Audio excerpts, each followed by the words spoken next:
It's a delight to be with you. A few years ago, someone from automotive probably wouldn't have been invited. We were not exactly the industry that you'd like to focus on. I will be talking not so much about outlooks and historic perspectives. As an automotive geek, I have to really talk about looking out of the windshield and looking through the rearview mirror. So that's going to be the perspective I'm going to be giving you. Don't sit on the edge of your seats looking for something on the screen. If you really want to look at a picture of a car, see me later, okay?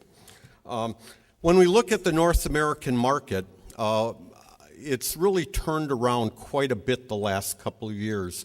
There's actually analysts out there who are recommending automotive companies and automotive suppliers. When we look at 2012, many of the forecasts look at about a 6% increase in the automotive market for 2012.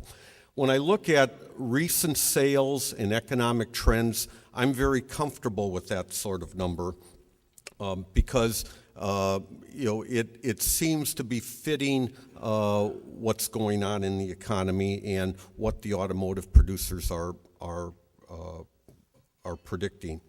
That compares, though, to last year when we grew over 10%, and the year before that when we grew over 10%. Now, those were nice growth years, but they were coming off of a very bad year when we had about a 40% drop. So we're starting to see the growth flattening out a bit, but I expect it to continue to grow. If you look back, for many years we were at 16 million cars, and that seemed to be the equilibrium level.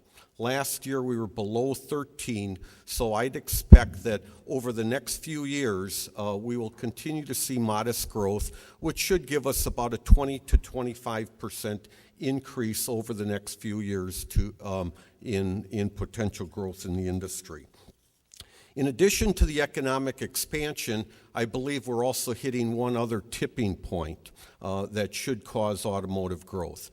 And that tipping point is whether you buy a new car or whether you fix the old car.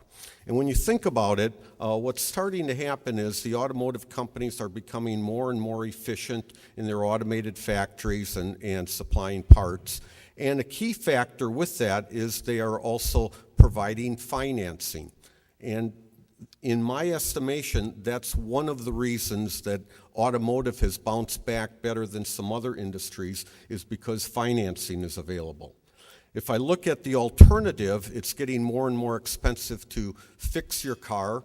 The parts are more expensive because of a less efficient distribution system.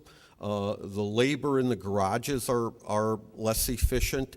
And lastly, I know when I want to get my car out of the garage, he actually makes me pay for it before he gives it back to me. So between the financing and the costs, I think there's going to be a tipping point of support for continuing to grow the automotive market. What's really happening with that market is a continued support and lifting. When I look at the world market, China's going to be growing about 8.5%. Now that's down a lot from what they were the last few years, and China's really an interesting market that's really having a huge impact on us. Lots of Chinese companies have been formed. They're supplying a significant amount of the Chinese market. Many U.S. manufacturers and European manufacturers are also serving that market, but still hold a small share. To give you some perspective of what's happening there, GM started selling cars in China 30 years ago. For the first 20 years, they virtually had no growth.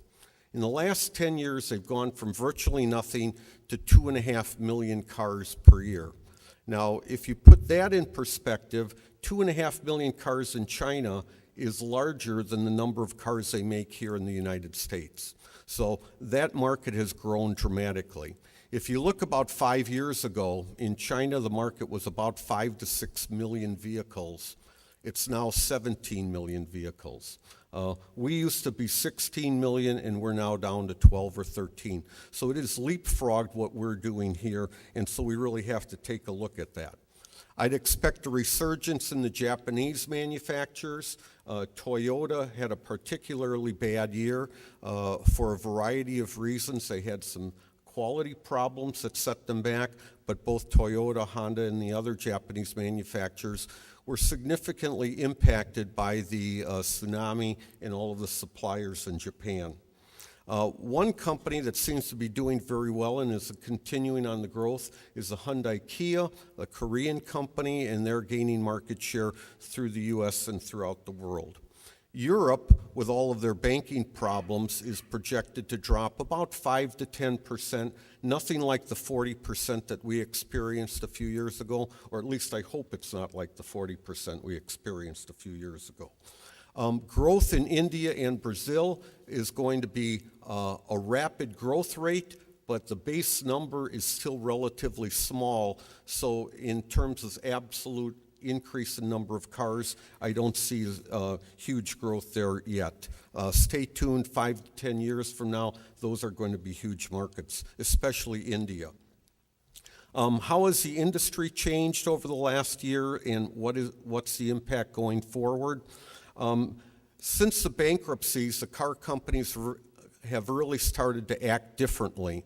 Their model used to be, we will run our factories at the most efficient level, and then we will give huge discounts to encourage consumers to buy the product, and also pay the banks a lot of money to carry the inventory. That shifted. They're building much more toward demand, which is a much healthier model. To give you an example, a few years ago, on a typical dealer lot, he had enough cars for 100 days of sales.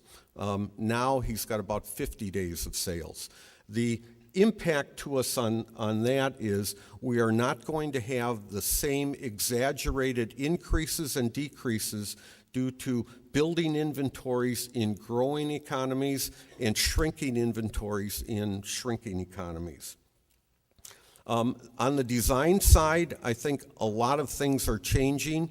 From the consumer perspective, you're seeing many more fuel-efficient cars. Unfortunately, I don't think that the electric vehicles are taking hold like we once expected. Where the efficiencies are coming from are smaller cars, more fully loaded. It's no longer a small car equals a cheap car. There's going to be more and more features added. Electronics will be added. Efficiencies through the start and stop engines. Those are all going to have implications for the consumer.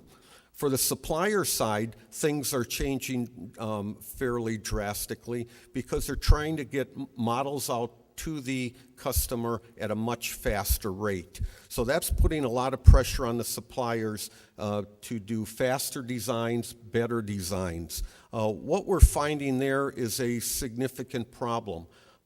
There is far less, we're running out of capacity in the engineering, tool making, and machining area. Despite the fact that we have high unemployment, it's sort of like Bill was talking about, the knowledge economy. We don't have the skills to any longer support the kind of growth that is potentially out there. So I see that as a real problem. That should be a message to our school system on what they're teaching our students in terms of opportunities for good paying jobs. And it's also a challenge to the media not to look at a factory as a back-breaking working environment. There's a lot of technology in there, and people can make some very good livings working in factories. From a globalization perspective, automotive companies are starting to design cars that are sold across the world. For many years they talked about it, but it never went anywhere. The reason it never went anywhere was because regional market preferences trump the efficiencies of standardization across the world. So that's going to have some impact on the consumer. It's going to have some impact on the prices to consumer. The impact on automotive suppliers is we now have to be able to support an automotive company around the world, or they're not even going to let us play in our own backyard. So that's a real trend. What does that do to us? It opens up many more competitors that we would never bump into before. It gives us challenges with logistics, currency fluctuations, and certainly pricing pressures. Another thing that is happening in the automotive industry is, along with globalization, for many years we've been chasing low-cost labor. What's really getting very interesting in China, in Mexico, where labor rates are $1 to $2 an hour, but they're increasing at 15 to 30% a year. Mexico labor rates might be about $4 or $5 an hour. They're increasing at a more gradual rate than China. But what we're finding is that in those markets, they no longer want to use cheap labor. They want the most automated, most sophisticated equipment that we can provide. So what that will do for us, especially in Wisconsin, which is in the United States the greatest concentration of manufacturing, it should level the playing field because labor costs will no longer be as significant a percentage of the total cost. It will also create opportunity for Milwaukee, which was historically the machine shop of the world, if we can provide the kind of talent in design of automation, and we certainly do with people like Rockwell here in town. Lastly, I think there's going to be a few risks. Obviously, gasoline prices spike. We're going to see, I don't think, a big drop in the size of the market, but a shift in mix. And all in all, when we're talking about jobs, growth of jobs in this country and looking for 200,000 a year, I believe with the growth of the automotive industry over the next 12 months, the automotive industry should create about 200,000 to 300,000 jobs. So we'll take care of about 1/12 of what the country needs. So thanks for listening. It's been good to be with you.